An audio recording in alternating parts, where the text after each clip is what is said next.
This is what the media are all about.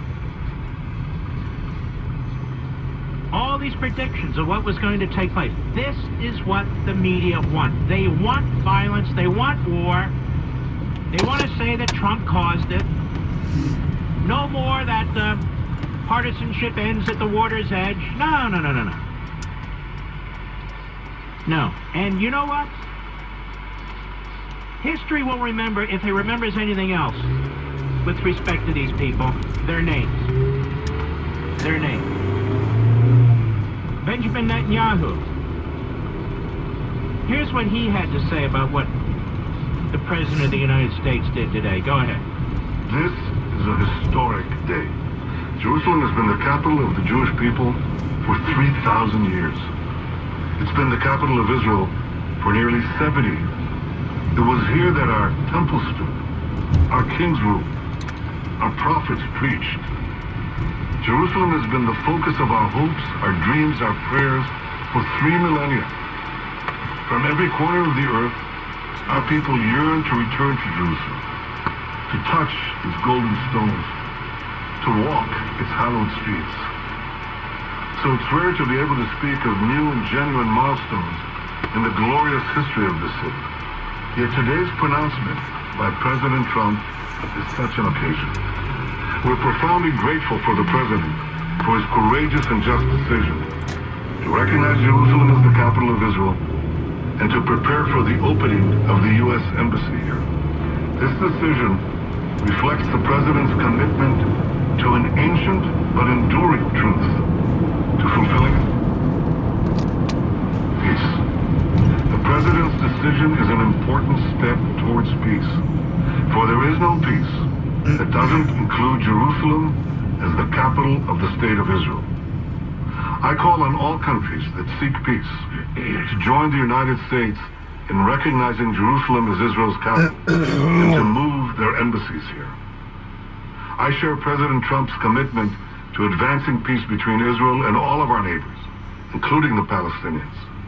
This has been our goal from Israel's first day, and we will continue to work with the President and his team to make that dream of peace come true. I also want to make clear there will be no change whatsoever to the status quo with the holy sites. Israel will always ensure freedom of worship for Jews, Christians, and Muslims alike. President Trump, thank you for today's historic decision to recognize Jerusalem as Israel's capital. The Jewish people and the Jewish state will be forever grateful.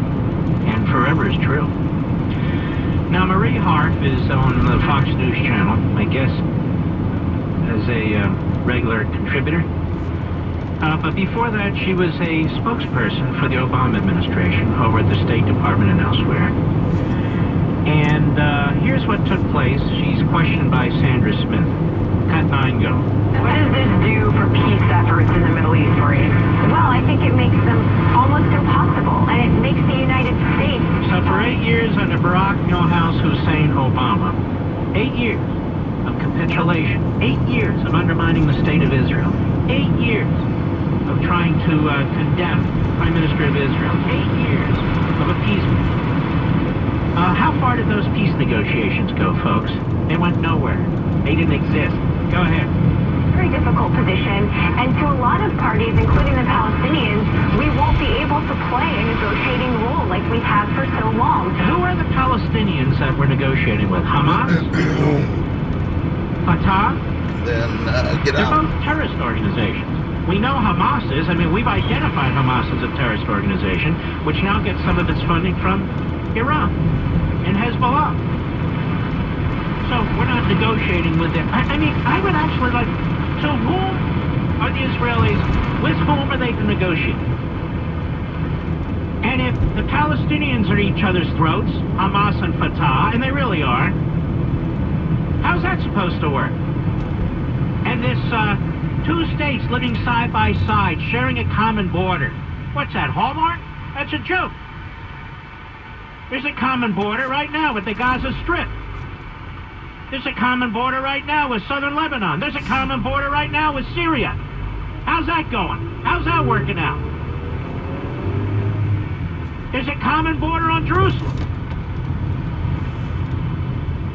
Go ahead. There's a reason that presidents that both Brad and I worked for, of both parties, never took this step. Right, they lied to the American people. They ran for office, they said they would do this, and they didn't do it. So they lied to get elected. And they were wrong. They were wrong. Go ahead. A region that is already under enormous and crisis right now, and there's a reason. All right, also you're a rambling idiot. Rambling buffoon.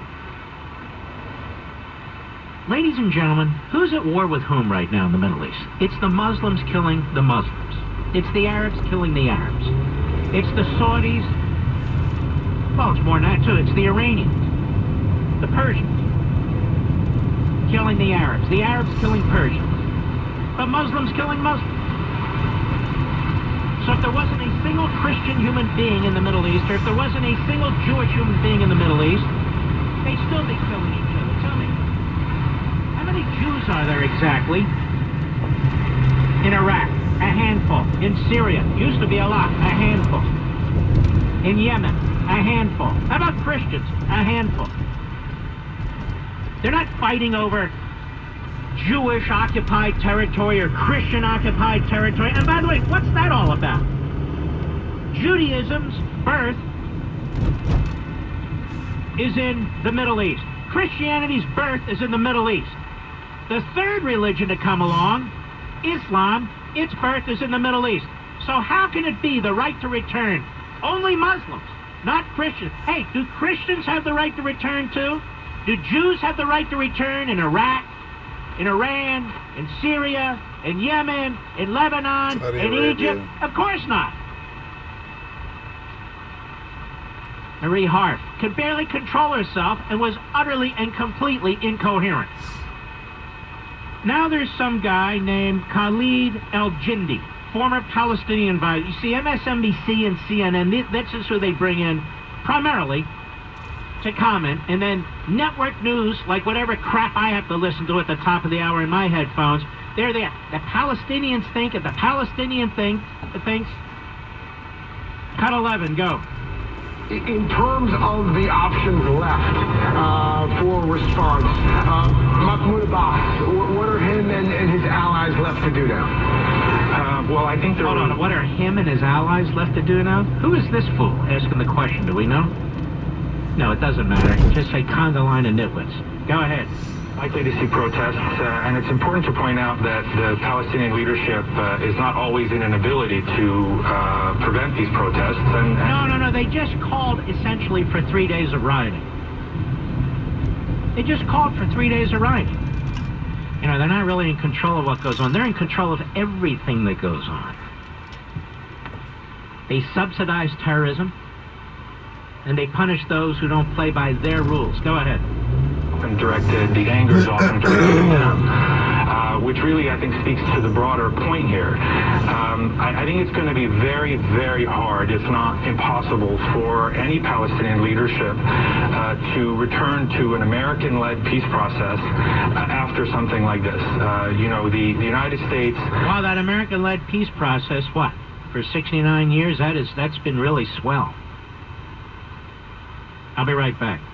Mark Levin.